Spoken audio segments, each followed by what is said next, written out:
Meanwhile, as lead guitarist for the legendary rock group The Who, Pete Townshend has become a true musical icon. In his candid memoir called Who I Am, Pete Townshend reveals the highs and lows of his life and what was really going on both on and off the stage. I sat down less than 24 hours ago with the very talented guitar hero, Pete Townshend.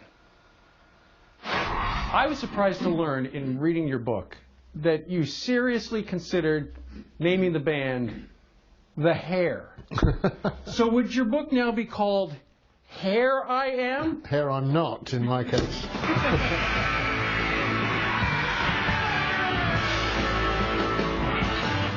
Where did that come from? Hair? Hair was the thing, wasn't it? We're talking 1963, 64. Hair was the big thing of the day. It was the fact that boys had hair, you know, boys were growing their hair. There was a point when we were vying with the idea of The Who was a good name. The Hair was quite a good name too, I have to say. It was a good name. Right. But we thought we'd use both. Who Hair? No, The Hair and The Who. Somebody said it sounds like a pub.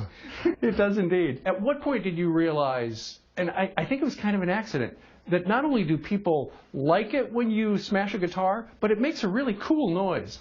You know, the fact that they like it or that it makes a cool noise is kind of by the by. It's the symbolism of the act, in a sense. That was the thing that struck me, is that, you know, of course I looked for the fact that, you know, is this going to be a great gimmick? Is this working artistically? Is this doing this or that?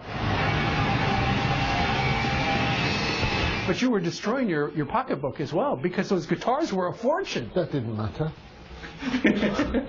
It's only money. I was kind of surprised that the windmill thing, I thought that was you. You stole it.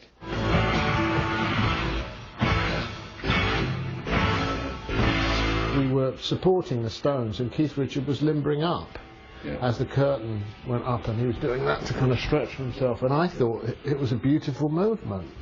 And went to see him a couple of weeks later, was waiting for him to do it again. And when he didn't do it again, I went up to him afterwards and I said, "You didn't do that windmill thing." And he went, "What?"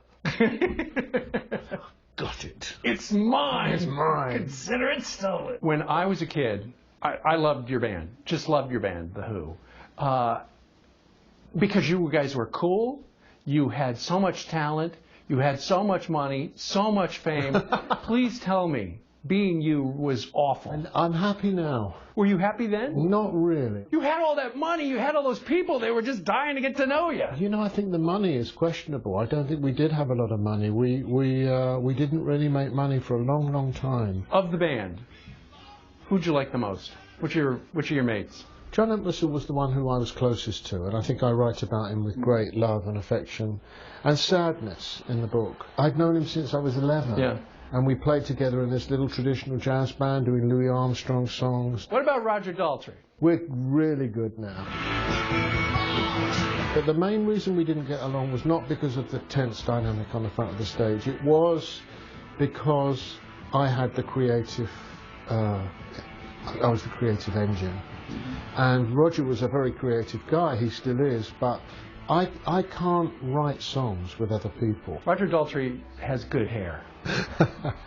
You have good hair. Thank you very much. You have really good hair. What about Keith Moon? I know he died of heroin. I know he was your drummer. He was fantastic. Tell me about the time you and Keith had this great idea. We're on a hotel balcony. There's this pool. Let's dive in. He just suddenly got hold of the barrel and flipped and jumped in the pool. And I thought, hey, great idea, flipped and jumped in the pool. And then as I'm 3 floors up, I'm going towards the edge of the pool. Right. And wriggling and wriggling and wriggling, skinned my back as I went in. And as I went in, I said, "Keith, for Christ's sake, I could have killed myself." And he said, "Should have practiced." Before we go, I've got to ask you this. We do this thing, the Fox and Friends Summer Concert Series. We do it starting in May, and it runs all next summer.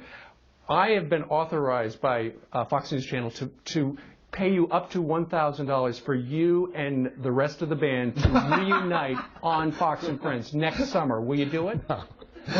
1,000, 1,500. Don't make me negotiate in public, buddy. So is that just a no? It's just a no. Okay, yeah. Interview's over.